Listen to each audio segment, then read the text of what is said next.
Hello, everyone. My name is Matthew Frailey with BreakpointTrades.com. We've been bringing you advanced technical analysis, market commentary, trade ideas, and dozens of mechanical trading algorithms. Like you see here, since 2003, over 20 years for individual traders and professional institutions. And before I get into my extensive analysis record of the general markets, just remember, guys, if you're not a subscriber to Breakpoint Trades for now, to the public, we have made our proprietary KISS trend following systems available. Again, you go to the website, breakpointtrades.com, go to systems, go to KISS STS tables beta, and there you'll find a list of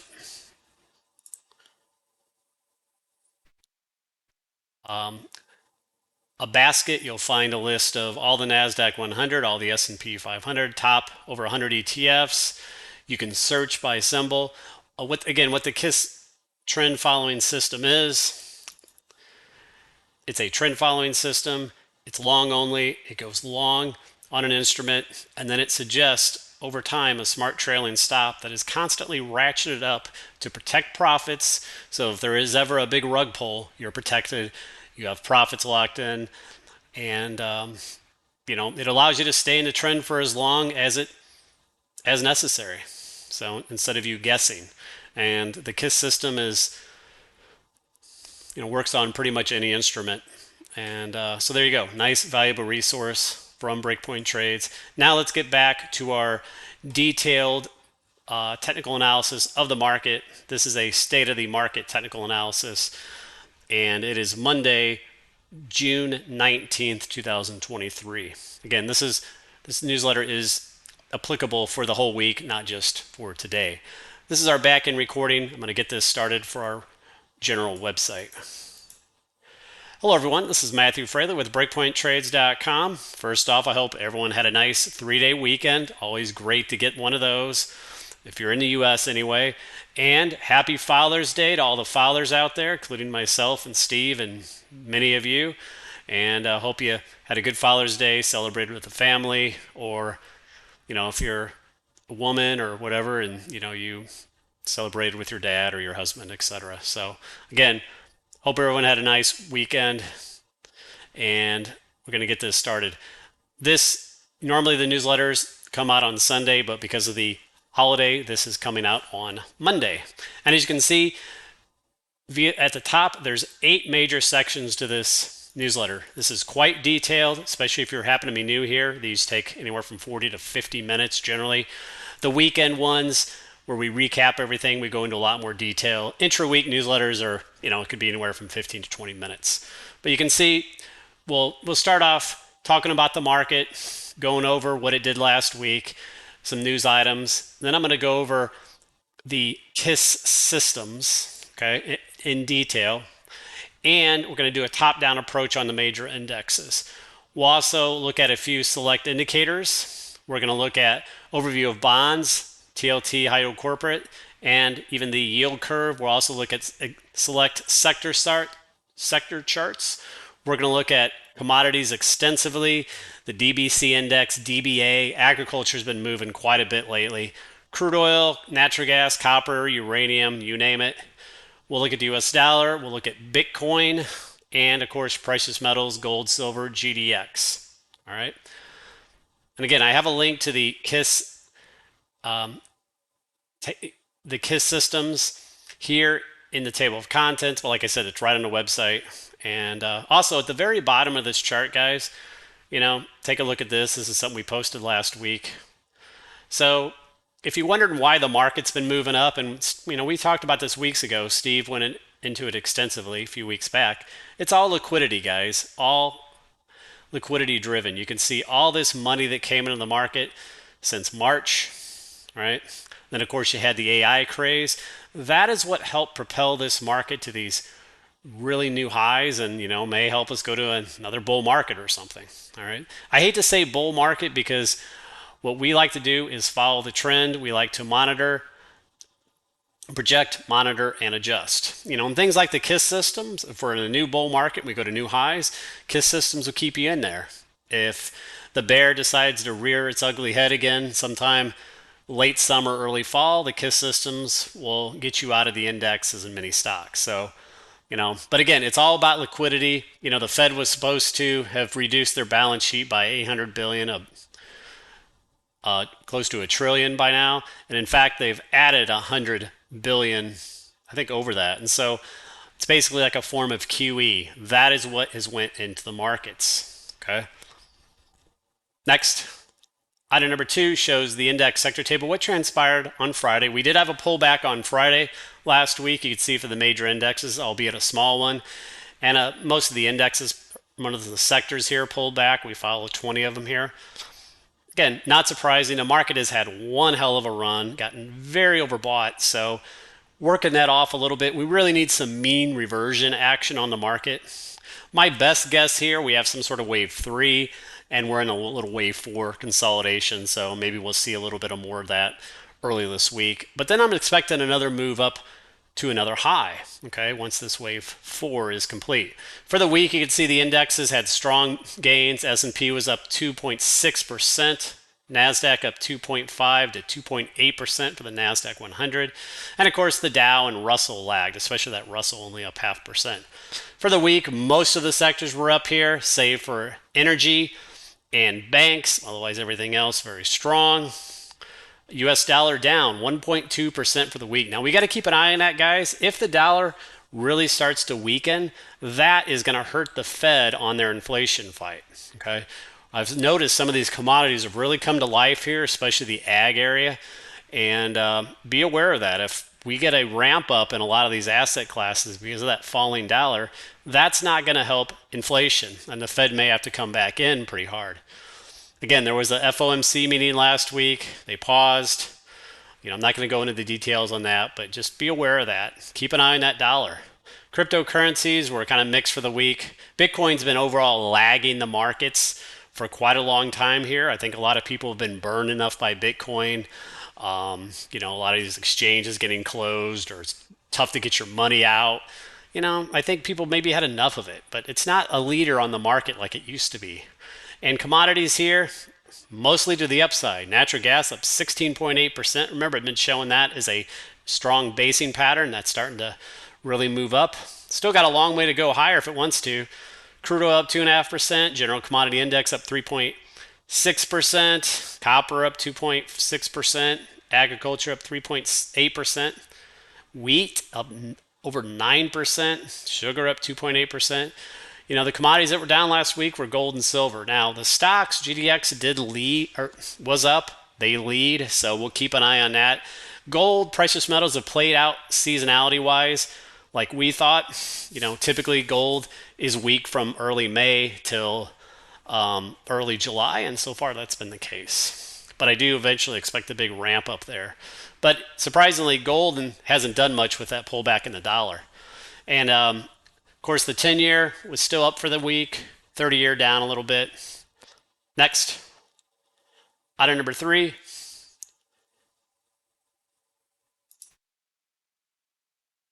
Shows the economic news calendar for the week here. And let's just go ahead and get started with the charts, guys.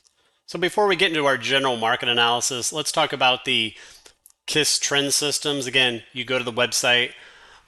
When you go there, you'll see in the systems area, when you go there, you'll find a basket. You'll find the Mega 10. That's, think of those as the leading stocks this year. It's been called the Magnificent 7, Magic Ball 8, Mega 9, whatever. It's, things like Meta and Nvidia, stuff like that. They're all there. You have all the NASDAQ 100 stocks, the S&P 500 stocks, over 100 ETFs, Dow Jones 30 stocks. So every day these are updated just after the market close with things like new smart trailing stops, things like the mark counts, where the ATR is, things like that, and when the systems went long. By the way, we're going to be adding a new feature to this week. We're adding a favorites feature where you'll be able to set individually favorites for the instruments that you're following. There'll be a star next to each of these tables, and you'll be able to just click the star. And we also would like to have it automatically email you an update. So for example, if you're following Apple and Meta, If there's a new smart trailing stop, it would email you that smart trailing stop automatically. We wouldn't do it ourselves. So that would be a really cool feature. So we're looking to add that this week. Next. Chart number 5. Here is the indexes with the smart trailing stops. Let me zoom out here a little bit. All right, so we have the SPY here, 428.70. We did have a DeMark 13 recently. Finally, it'll pull back on Friday. Triple Qs here. They went long in early March. You can see current smart trailing stop is 348.60. Dow, it went long just recently there in June. It has 2 smart trailing stops. Most recent one is 333.30 and a Mark 13 there on the daily and on the IWM small caps at the bottom here. It went long similar to when the Dow went long. Looks like a couple days before. And right now the smart trailing stop is still pretty wide at 176.50. Next. Image number 6. So here's those Mega 8, Mega 9, whatever those huge big cap stocks that led this year. And finally, a lot of other sectors are starting to participate, but for quite a while this year, we had just these 7 to 9 stocks. And I have the Qs here just for the reference. But you can see what has went on here. So the smart trailing, or the KISS systems, you could see when they went long these, and when they would have went long, Meta, for example, KISS system would have went long on November 15th. And at a price of 117. Currently, the system would be up 140%.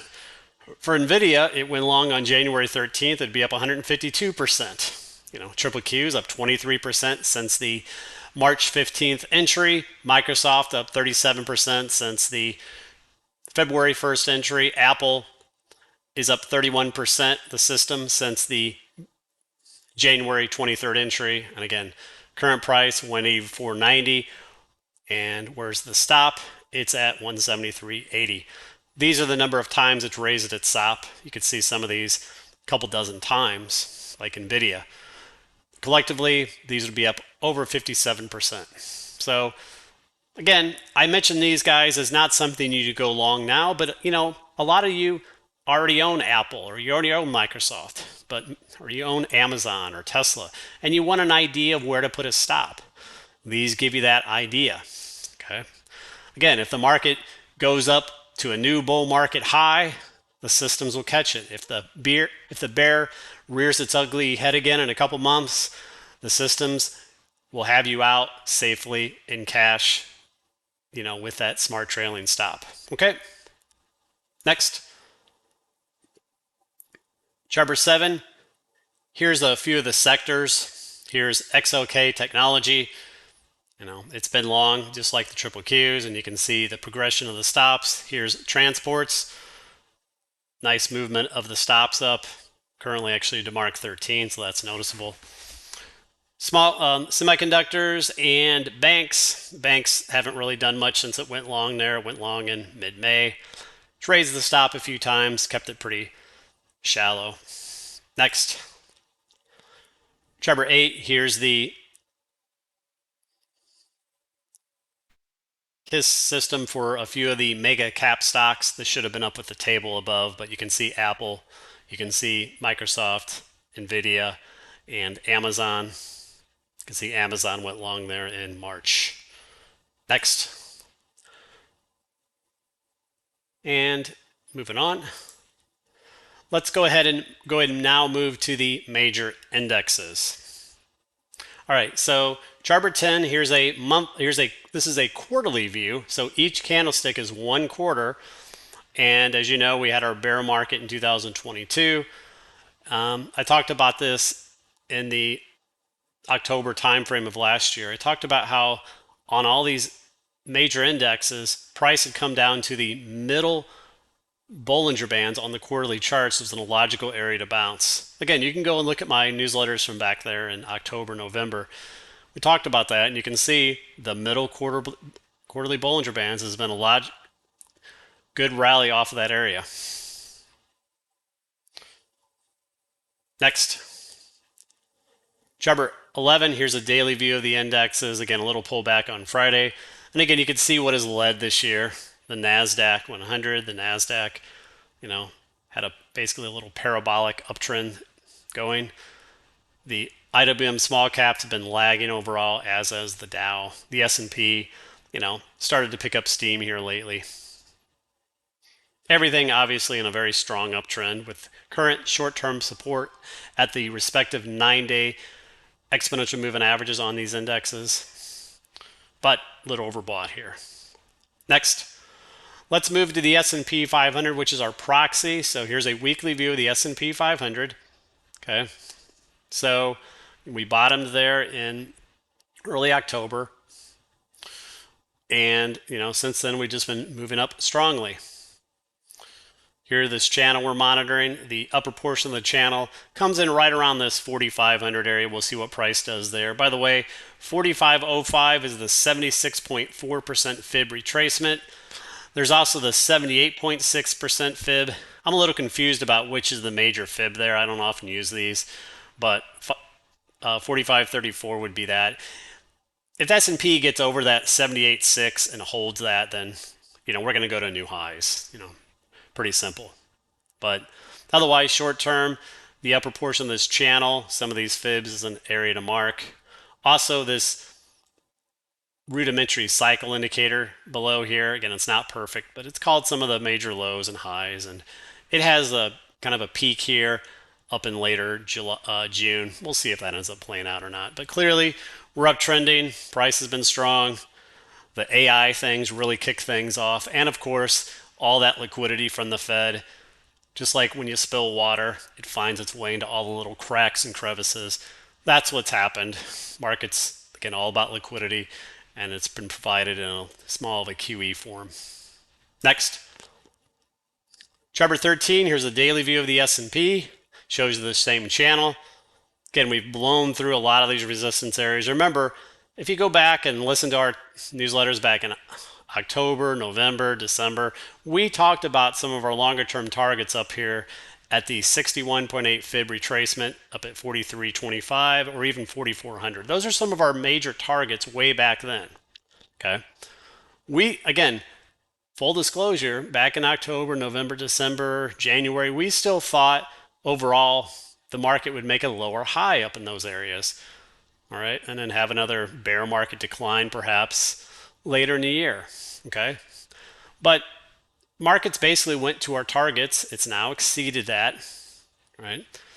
And so again, that's an example of project, monitor, and adjust. We didn't have to be correct. Let's say the market goes to a new high here. We didn't have to be correct about that back in October, November, December, whatever.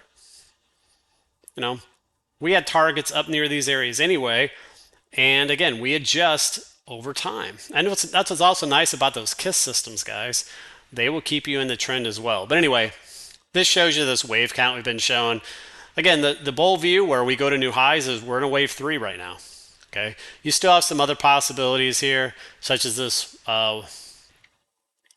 wave, this Y. But again, it's all about price action. We are quite overbought here short term. My guess here, this is a wave 3. We'll have a little wave 4 pullback sometime soon.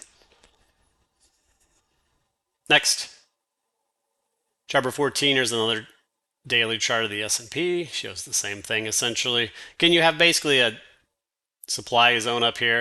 It basically goes all the way up to this low 4,500 area. It's this range back in April of 2022. Next. Chart 15, here's a half-day chart. Again, uptrend channel. Logically, price pulling back a little bit from this upper channel retest. The RSIs were quite overbought. Moving average ribbons very wide, expanded. So would be logical to expect some reversion to mean action, fourth wave pullback, something like that. Again, on the positive, there's no MACD divergence on these time frames, but doesn't mean we can't have some sort of fourth wave pullback in here. Again, upper near resistance area. Next, chart 16, here's a 2-hour view just showing the same chart. Do we have any MACD divergence in the 2-hour? No. So basically signals more of a wave 3 overbought condition with maybe some sort of wave 4 pullback starting. Next, chart number 17, here's an hourly chart. Again, as you know, we had a channel here, which we just blew out of, and really no MACD divergence there either. Next, chart number 18, here's a 30-minute chart, shows you a clean uptrend channel, still within the channel. Next, chart number 19, here's a 10-minute view. Again, you can see we had a little 5 waves up coming into Friday. So now we're in some sort of pullback. My guess would be some sort of wave 4 pullback. And again, we'll just see where things go on on Tuesday. Currently, futures are down about 5 points on ES, so really not doing much. Next, chart number 20, here's moving back to the KISS system. So here's the weekly view of the KISS on S&P 500. The stop did move up to 4060. By the way, I need to rename these. These still say the old acronym DVT. Remember, we renamed them to STS, Smart Trailing Stop. And even the weekly KISS systems have done extremely well here. And you might be wondering what these other things are. These are basically 2 other systems I added on here. A couple shorts based on the MACD, KISS, stochastic, and just to give some additional trades to the weekly KISS. Next, chart number 21, here's the daily KISS system for the S&P 500. Again, smart trailing stop last week jumped way up, about 120 points from 4160 to 4290. So nice jump there. It is, if we have a deeper 4 here, we could hit that, but if it's more of a shallow 4, I don't think we'll hit it. Moving average ribbon is very wide there. That's why this is not the area to be piling in long. If you're not long yet, you need to be disciplined and wait for some sort of consolidation, 3-wave pullback, something like that. And here's this indicator here. This is basically measuring how wide the moving average ribbon gets here. You can see this, and it's normalized to 0 to 100%. So you can see this is up at 82.36%. That's very high reading for this moving average ribbons. I don't think I've ever seen them over 84, 85. So again, just common sense. We are quite overbought here, guys. So looking for some pullback. The KISS system for the S&P went long there in late March. Next, chart number 22. Here's the smaller time frames they like to look at. So I've got a couple things where I stretched here. You can see the DeMarc counts.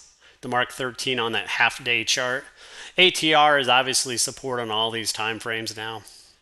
Next, chart number 23, moving on to the NASDAQ. Here's the weekly view of the NASDAQ 100. So we blew pretty much through this supply zone. Again, this has been the leader this year, clearly. By the way, the 76 fib is at 368.90. The 78.6, obviously it's a little bit higher than that, but those are some fibs to watch going forward. Next, chart number 24, here's the daily view of the Qs. Again, what can I say? The uptrend just started getting steeper and steeper, so I added this parabolic type line. Nice pullback on Friday. Still quite extended from the 9 EMA. Okay, would be good to have some mean reversion here. Next, chart number 25, here's the triple Qs, hourly 2-hour chart. A little bit of MACD divergence there. Next, chart number 26, here's a 30-minute view. You can see we did rally off that supply zone a couple weeks ago, and for now we're still in sort of a very steep uptrend channel. That'll be something to watch coming into the week. Next, chart number 27, here's a 60-minute view, just showing this parabolic up move. Again, momentum's weakening here, as you can see, late into the Friday. Next, chart number 27, here's the triple Q's KISS system. So the KISS system went long there in early March 13th. You could see all the smart trailing stops it's added currently. Current smart trailing stop is 348.60. Again, just to give you an example of the past signals, you could see the system tried along back there in early January, then when it got out in late February, and then it righted itself and got back in. So those things can happen. You know, they'll get in, they'll get out, and they'll get right back in. Next. Chart number 29, here's the 4 time frames. Again, similar look to the S&P time frames. I'm not going to discuss that. Next. Chart number 30, here's the Dow. We don't often show the Dow. It's 30 stocks. But, I showed this little pattern a few weeks back there in May. This, again, possible little inverse head and shoulder pattern or a higher low off the 200-day moving average. And since the Dow has rallied up out of that pattern. All right, guys, that does it for the major indexes. Again, we'll see what happens coming into Tuesday. Let's go ahead and move on to bonds. Or not bonds. So chart number 31 here is IWM. So small caps, they have been overall lagging this year. The IWM did rally off of its demand zone down here. It's still overall in this bigger coil. If the market is in a bull market, I would expect the small caps to try to play some catch up to the other indexes. Next. Chart number 32, here's IWM daily. Again, go back and listen to our newsletters back in March, April. We talked about this A, B, C, D, E pattern. We had this box. We had this box supply zone drawn in way back in April, late March, with a possible wave E. And I said at the time you could have went long IWM with a stop below that lower trend line. And that worked out. You could see IWM had rallied all the way into that supply zone, which was our target. Currently still holding the 9 EMA there. Next. Chart number 33, IWM, 30-minute chart. One thing I'm watching is this little support area. So far that's holding still. And again, now that does it for the indexes. Let's go ahead and move on to some of these custom indicators. Chart number 34, here's the VIX with the Bollinger Band. So first off, this is the VIX Bollinger Band system. You had 2 excellent buy signals back there in May when the VIX was outside, had closed outside its upper Bollinger Bands, then closed back inside. Those played out. Now, the VIX Bollinger Band gave a little sell signal on the market when it was below its lower Bollinger Bands, closed back inside there in early June. But so far, that signal hasn't played out as prices went higher. Okay. Again, I'm still looking for a reversion to mean action for the S&P to come down back below its 9 EMA, but you can see that how strong things have been. Next. Chart number 35 is another chart of the VIX, how it could form potentially a little falling wedge. But again, preliminary, just something we'll monitor. By the way, make note of 621. That is when a bunch of contracts expire in the VIX, and that'll be something to watch. Next. Chart number 36, here's the VIX seasonality. And again, I don't know the source of this chart, so realize that I would have included it otherwise. Anyway, you can see seasonality-wise, the VIX many times, is weak this time of year and bottoms sometime in mid-July and then starts to rally. So we'll see if that plays out or not. For now, just a curiosity. Next. Chart number 37, following up on some of these. Remember weeks ago I talked about how in the market we had small participation, we had a lot of divergences where, a lot of these sectors, individual stocks weren't keeping up with the mega 8 stocks like the Apples and Nvidias. And that needed to change. We needed to see rotation. And I showed divergences at the time, such as this one, triple Qs versus triple Qs equal weighted. So that takes out the equal weighting that takes out the weighting of things like Apple and Microsoft and weights everything equally. So we had a big divergence there coming into May, but you can see how that divergence was blown out. And that's an example of why divergence is not a sell signal, guys. It is something to note and to be on the lookout for a reversal. But divergence can be negated, and that's what occurred here. It was blown out. Next. Chart number 38, here's the S&P versus the S&P equal weighted. Same deal. You had this divergence in the May, but what happened? It ended up being blown out. Now, you still technically have a divergence from that February peak to the recent peak, so that still ultimately could play out some, but clearly short term that was blown out. Next. Chart number 39, here's the NIMO McClellan oscillator. Now you do have some divergence here setting up on the indicator, and you can see in the past when you had pretty good divergence, you get a pullback. But again, notice this divergence can sometimes last, week and a half, sometimes a month or longer. So, it's there for now, and be aware of it. Moving on, let's move to bonds. Chart number 40, here's high yield corporate. Overall, still in an uptrend. We'll keep an eye on this, but nothing really new to say about it. Next. Chart number 41, TLT 20-year bonds. Overall, it's been stuck in this trading range since December last year. Next. Chart number 42, here's TLT on the daily. Again, you can see that range. And you can see it's been trying to move up a little bit, but hasn't really broken out of this area. Remember, bonds move opposite to rates. Next. Chart number 43, here's TLT 22-hour view. So you did have a 3-wave ABC pullback here. And so far it's led to a move up, but we haven't, been powering up. But we'll see what happens early this week. Next. Chart number 44, here's the yield curve. 10-year divided by or subtracted by the 2-year. And you can see this has not improved. And in fact, the yield curve keeps going worse. So, again, be interesting to see what eventually happens with this, guys. But still, this has not been negated or healed at all. And, there's talks about everything's perfect in the economy and everything's great and blah, blah, blah. But this is still present. Next. Chart number 45, here's another yield curve chart. This is not the traditional yield curve. It is the, what is this? The 2-year. This is the,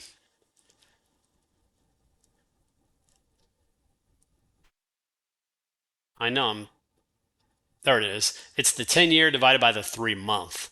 Same deal. Again, this has been getting more and more negative over time.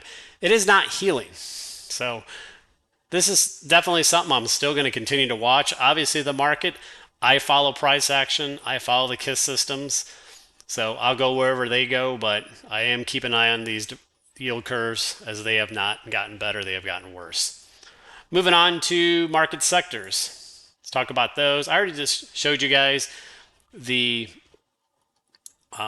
KISS systems for these, such as here. It's okay. Small caps, semiconductors, transports, etc. But anyway, here's the daily chart of the transports. Steve identified a couple weeks ago that this looked like a decent low risk long breaking this trend line. And that was a good call as this area ramped up quite a bit. Nice to see some sector rotation into these. Again, remember we talked about this weeks ago that we needed to see these other sectors start to rally. We couldn't just see, 7 to 9 stocks in the NASDAQ 100 lead the whole market. You needed to see other things start to participate, and we've started to see that. Next. Chart number 47, here's the transports daily. Overall, could be a big, ascending type triangle up near resistance now. Next. Chart number 48, Love, that's one of the transport stocks. That's moved up nicely. I had put out Jets, which was the airline ETF. Next. Chart number 49, XLF financials. They did break up a little bit. They are above their 200-day moving average for now. Obviously, they're not powering up or anything. That's been the NASDAQ area. Next. Chart number 50, banks. They have been moving up here, but so far they're in this kind of choppy little uptrend channel. Longer term resistance or supply zone is up in this upper 90 area. There's not a lot of resistance up in that sell-off there in March. But so far price, isn't up into there. It's just kind of meandering here. Next.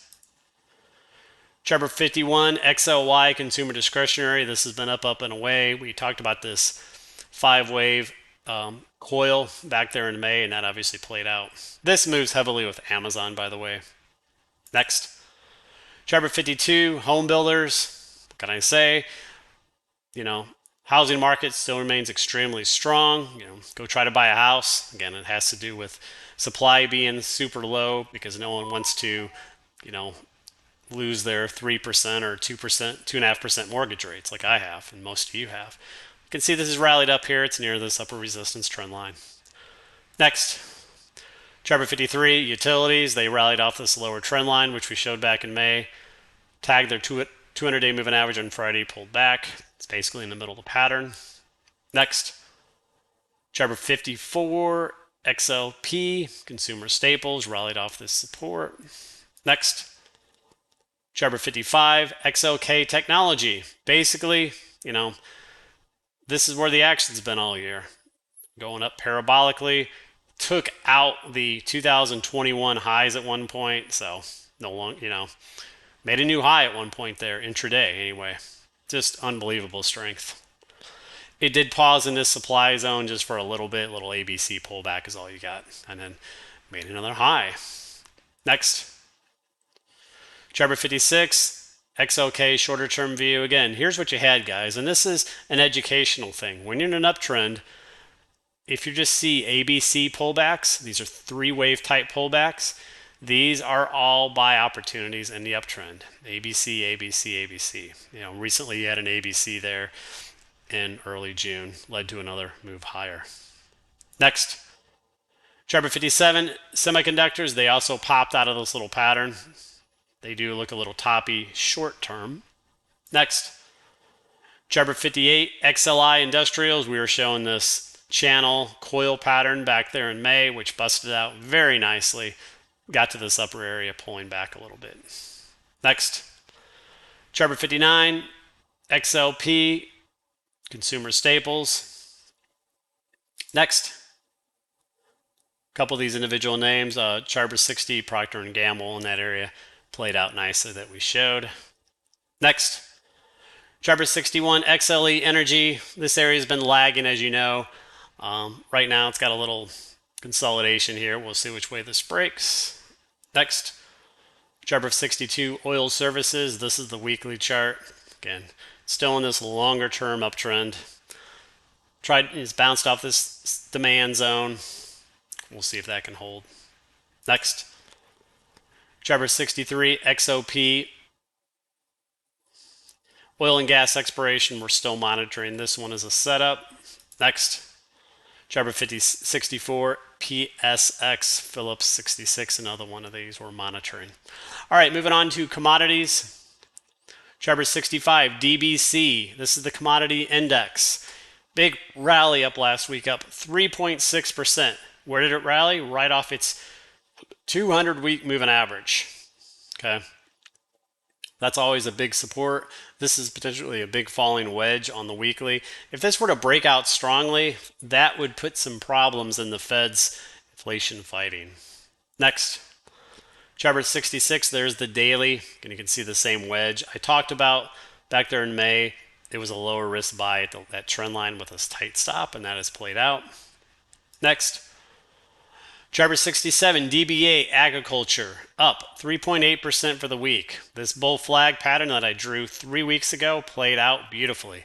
This looks super strong. Next, chart 68, there's the daily. I mean, look at this power move. Just big candles gapping up, closing at their highs. Next, chart 69, here's the DBA SPX ratio. You just have this big coil forming. If this were to break out of this coil strongly, commodities would really go on a tear. This is compared to the S&P 500. S&P 500's been stronger overall, but something to watch. Next, chart 70, moving on to some other subcomponents of the agriculture area. Here's corn powering up too. We showed it as a falling wedge back there in May, but look at this recent move. Next, chart 71, soybeans, same deal. Look at these power candle moves lately. Next, chart 72, here's the weekly view. Again, you can see up 9.8% for the week. And you can see how this could easily break up to a new high. So, next, chart 73, wheat, also busting up here. Next, chart 74, cane, sugar, it's also been moving up. So you see what I mean, guys? While it's all fine and dandy, the market going up like crazy, but, these commodities start going on a tear here. That could cause inflation to come back. So we got to keep an eye on that, especially if the US dollar continues selling off. Next, Trevor 75, crude oil. Now it's been muted. The big moves have been in the agriculture area and the other areas. Crude oil has been just really not doing much here. Just been shopping around below its 200-day moving average. Next. Trevor 76, natural gas. I've been talking about this basing pattern that's been forming, nicely moving up. I'm long some of the ETF and giving it a little room here. I do like the base here. Next. Trevor 77, copper, weekly view up 2.6%. It did rally off a few weeks ago off that lower trend line. Next. Trevor 78, there's the daily view. You can see how it rallied off that lower trend line. Next. Trevor 79, uranium ETF, URA. Again, as you know, I love this chart. Remember, this is a monthly chart, so it's going to take a long time to play out. But I do like this chart. I'm long some of this, been long for a little while. We'll see if this can finally launch out of this pattern or not. Everything looks good though. RSI 14's been holding that 50% area, trying to move up. Moving average ribbon pinched. Volume's been declining. I mean, everything looks good. Next. Trevor 80, here's CCJ. That's one of the main uranium stocks. That obviously played out beautifully. Next. Trevor 81, DBB, that's base metal commodities, and they've moved up here. So far, right to its 50-day moving average, that's its current major resistance. All right, guys, that's a look at commodities. Let's move on. Trevor 82, Bitcoin. So Bitcoin starting to bounce late last week, into the weekend here a little bit. But again, overall, it has lagged the market, guys. Remember, when Bitcoin used to lead, it is lagging. People are now focused on other things like AI, and the big FANG type stocks. And that's all been moving in vogue where this has just been languishing, especially if you've had problems, having your money locked up in some of those exchanges and you can't get it out. That doesn't help confidence of people. Next, Trevor 83, another view of Bitcoin. This is a 2-hour view. Next, Trevor 84, Mara. So I'm going to be watching this week. I did take a little position last week on this just as a starter. It's been in this extremely choppy channeling type pattern. All ABC, ABC, ABC, ABC. Eventually, when it breaks out of this range, either up or down, it's going to be a trending move. Again, I went along a little bit with a stop, but it hasn't broken out of this pattern yet. Okay. So that's a rather aggressive entry. Next, moving on to the US dollar, chart 85, US dollar down 1.6% for the week. As I stated, the dollar is something to be watching here, guys. If the dollar weakens a lot, that is also going to put a crimp on what the Fed is trying to do. So be aware of that. Next, chart 86, there's the monthly view. So this pattern has played out beautifully. Steve had marked this wave 5 way back in mid last year, and lo and behold, that had played out. Next, chart 87, US dollar daily. Again, it's really come down here, crashed below its 50-day moving average. It's now in this potential previous demand zone, which is still a potential support area. But if this were to lose that, again, that would be something noticeable. Next, let's go and move to precious metals. So despite that dollar pulling back, gold still was down for the week. This is the weekly chart. Again, we were bearish on gold coming into late April. It had tagged this, triple top resistance, also seasonality. So everything playing out here. But overall, long term, I'm still very bullish on it. But, so far, logical pullback from that resistance. Next, Trevor 89, there's the daily view. We had this little rising wedge drawn back in April, early May, which played out. Right now you got a little coil here, and we'll see which way this breaks. Next, Trevor 90, here's the monthly view of gold. One of my guess or hope is that this was a wave 1 up of wave 5 from the wave 4 low last year. We're in a wave 2 pullback, and eventually we're going to go up in 3 of 3. And 3 of 5, whatever. So that would take gold to new all-time highs. But we were expecting a consolidation since early May, and we've gotten that.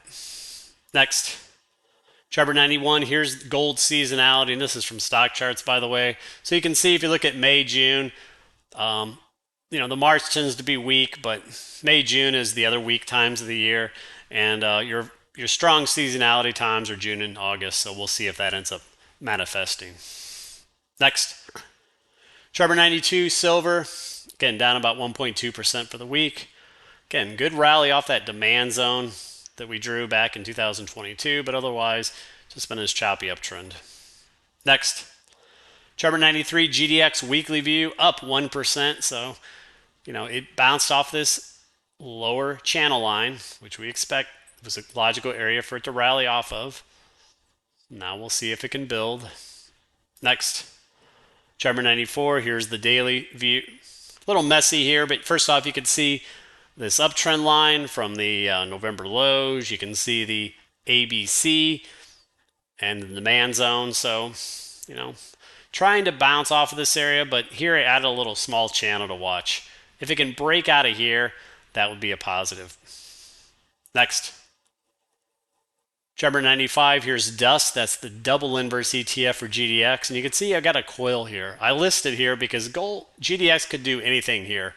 I don't have a strong conviction of a break up or break down, so this could go either way. Next, Trevor 96, there's the 2-hour view. So the bullish view is maybe you completed a wave B. It was pretty deep for a B, but that's possible. That would be, by the way, where a stop would be, right at that 30-50 area. And we need to move up in a C. Next, Trevor 97, there's a 60-minute view. Again, you could also watch this channel. If you want to get a move up over this channel as a trigger, that's another option. Next, Trevor 98, SIL, that's the silver miners ETF. It's in this kind of demand zone, so an area to watch for, ETF or maybe a low risk entry. Next, Trevor 99, RGLD, one of the big boys. It's down now near its 200-day moving average. That could be a low risk area to buy some, with a tight stop. KISS system isn't long that or anything yet, but anyway, that's something to watch. You do have some RSI divergence there. Next, Trevor 100 AEM, another one down near its 200-day moving average. Next, Trevor 101 NFGC. Here's another little gold stock, one to watch. Next, Trevor 102 Goro. Here's a cheap one, 85 cents. Anyway, so that does it on that, guys. As far as other ideas, I'm not adding them to the newsletter here. We've had a crap ton of long ideas this year. 98% of our trade ideas have been long ideas. So I'll probably put some out in the trading community here this afternoon, evening.